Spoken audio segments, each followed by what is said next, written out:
طلباء سے باری باری عبارت کی قرأت کروائیے، مناسب وقفوں میں تلفظ کی درستی کیجیے اور صحیح تلفظ کی ادائیگی کی مشق بھی کروائیے۔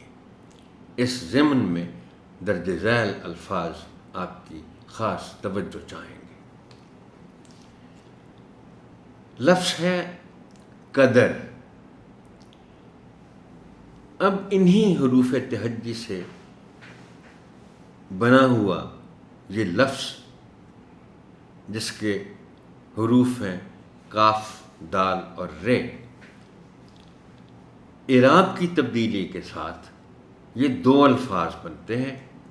دونوں کے معنی الگ الگ ہیں، دونوں کا تلفظ الگ الگ ہے، اور ہمیں یہ چونکہ عام استعمال ہونے والا لفظ ہے تو اس کے تلفظ میں ہمیں احتیاط برتنی چاہیے۔ اب یہ ہے قدر، کاف پر زبر، دال پر زبر۔ اس کے معنی ہیں وزن، اور وزن وہ شیر والا نہیں بلکہ ویٹ والا، ترازو والا وزن۔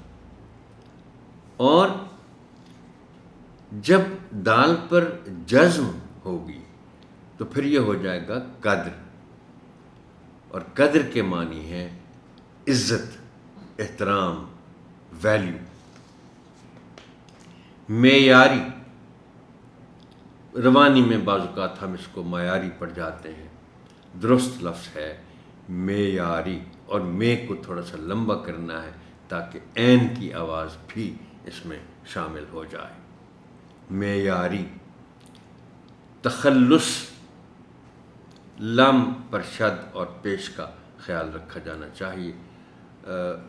اس میں صرف بعض اوقات یہ ہوتا ہے کہ جلدی میں لوگ اس کو تخلص پڑھ جاتے ہیں، جبکہ صحیح تلفظ اس لفظ کا ہے تخلص۔ شاعر جو اشعار میں اپنا نام استعمال کرتا ہے۔ خلوص نہیں، خے پر پیش۔ صلاحیت، یہ اس طرح کے اور الفاظ کی طرح جو آخر میں یہ اور تے ہے، اس میں پھر یہ پر شد کے ساتھ زبر ہے اور اس شد کو بولا جانا چاہیے۔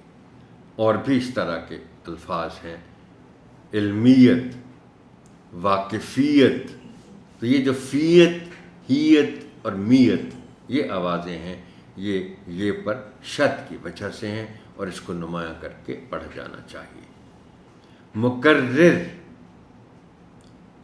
تقریر کرنے والا، مطلب تو مقرر نہیں کہا جا سکتا اس کو۔ خاطر، معاونت، واو پر زبر ہے، اس کو اس طرح پڑھا جائے کہ سننے والے کو یہ معلوم ہو سکے کہ واو پر زبر کے ساتھ اس لفظ کو پڑھا جا رہا ہے۔ معاونت۔ اجرا، غداری، دال پر پیش ہے، دال پر شد ہے، وف چاہتا ہوں، غداری۔ مقدمہ، اس لفظ کو درست تلفظ کے ساتھ پڑھا جانا ضروری اس لیے ہے کہ اس میں دو قسم کی غلطیاں کر دی جاتی ہیں اس کو پڑھتے ہوئے۔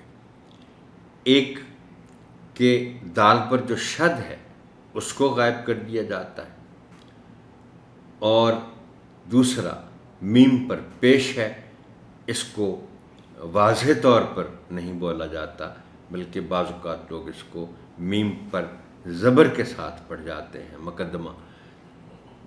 اور اگر وہ پیش استعمال کر ہی جائیں میم پر تو پھر دال کی شد غائب ہو جاتی ہے، اور یوں اس کو پھر وہ پڑھتے ہیں مقدمہ۔ مقدمہ، شد کو بالکل نمایاں کر کے پڑھا جانا چاہیے۔ سرخرو نہیں، جیسے ہم سرخ کہتے ہیں تو خے پر تو جزم ہے جو لکھی نہیں جاتی مگر پڑھی جاتی ہے۔ یہاں خے پر پیش ہے اور اس کو اس طرح پڑھا جانا چاہیے کہ کہ وہ پیش سننے والا نوٹ کر سکے کہ یہ پیش کے ساتھ پڑھا جا رہا ہے۔